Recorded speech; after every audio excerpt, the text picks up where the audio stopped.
ও চাইলে এখনো 2-4 জন তৈরি করে দিয়ে যেতে পারে। দরদ আনডাউটলি বিগ স্ক্রিনের ছবি, এটাকে আপনাকে মাথায় রাখতে হবে।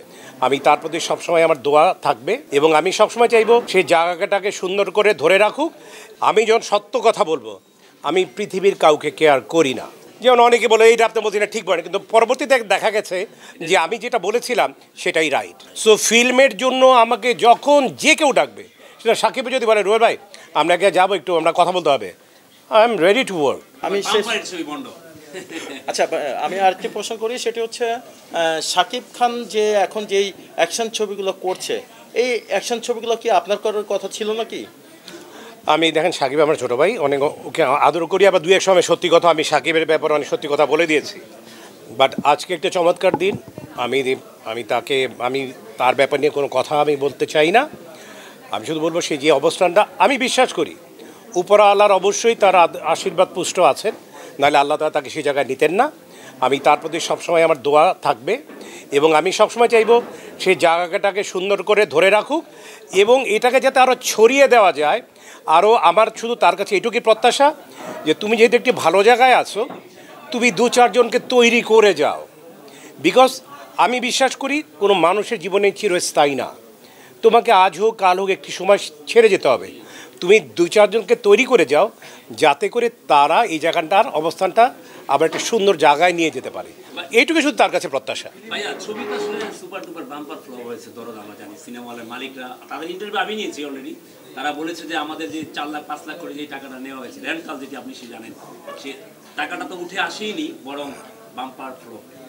এই যে আপনি যেটি বললেন যে তার জায়গাটা ধরে রাখার কথা বলছেন, যদি দর্শকই না থাকে সিনেমা হলে, সেই হিসেবে কিভাবে 1-2 নায়কের মাঝে আমরা দেখেছি রুবেলকে একচাটিয়ে অভিনয় করতে ব্যস্ত দেখেছি, সেই হিসেবে এটা কিভাবে বলবেন আপনি? ব্যাপারটা হচ্ছে এটা যদি আমি কথা বলতে গেলে পর অনেক কথা বলতে হবে।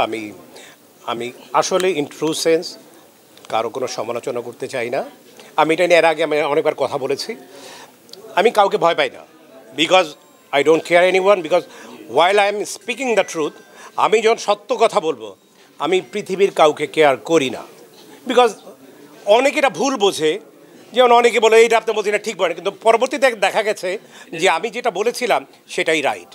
আমি এক কথাতে অনেক কিছু বুঝিয়ে দিচ্ছি আপনাদেরকে। আমি শুধু এইটুকুই বলবো, সবার জীবনে ফ্লপ হিট আসবে, তবে আমি শুধু এইটুকু বলবো যে এখনও আমি মনে করি ওর অবস্থানটা ভালো আছে। ও চাইলে এখনও 2-4 জন তৈরি করে দিয়ে যেতে পারে। আমি তার কাছে শুধু প্রত্যাশা যে তোমার এখনও সময় আছে, 2 জনকে তৈরি করা কীরকম, তুমি থাকো, তোমার পাশাপাশি আরও 2টা হিরোকে নাও, ওদেরকে তুমি ওয়েল এস্টাবলিশড করে দিয়ে যাও।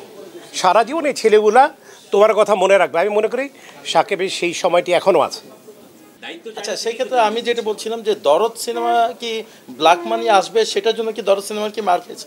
আল্লাহ না না না না না না না, এই ধরনের কোনো কথা। এটার সাথে দরদ আনডাউটলি বিগ স্ক্রিনের ছবি, এটাকে আপনাকে মাথায় রাখতে হবে। যত কিছুই বলেন সেটা বিগ স্ক্রিনের ছবি। আর আমি যেটা করেছি এটা হচ্ছে ওয়েব সিরিজ, এটা টিভির, নট ইন দ্য ফিল্ম। আমরা কিন্তু বিগ স্ক্রিনে যাচ্ছে না, এটা আমরা বাসায় বসে দেখছি।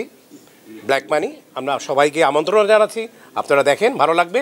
বাট আনডাউটলি আপনি যদি ওয়েব সিরিজকে যদি মেইন স্ট্রিমের ছবির সাথে যদি তুলনা করেন, আমি এটাকে দ্বিমত পোষণ করি। তাহলে সাকিবের দায়িত্বটা কি আসলে, যেহেতু আপনি নিজেই বলেছেন যে তার এখন অনেক কিছু করা উচিত, ওর যেহেতু এখন অনেক ও হস্তক্ষেপ করবে, সর্ব জায়গায় যাবে, দৌড়াদৌড়ি করবে, নিজের কাজের পাশাপাশি সরকারি পৃষ্ঠপোষকতা যারা করেন তাদেরকে জোর করবে যে আমাদের তো সিনেমা হল করে দেন।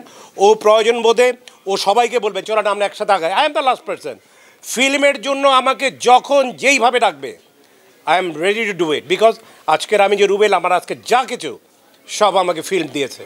সো ফিল্মের জন্য আমাকে যখন যে কেউ ডাকবে, সেটা সাকিব যদি বলে রুবেল ভাই আপনাকে যাবো একটু আমরা কথা বলতে হবে, I am ready to work. আমি ফিল্মের ভালোর জন্য যখন যে অবস্থা আমাকে যেই ডাকবে আমি সেখানে হাজির হব ইনশাল্লাহ।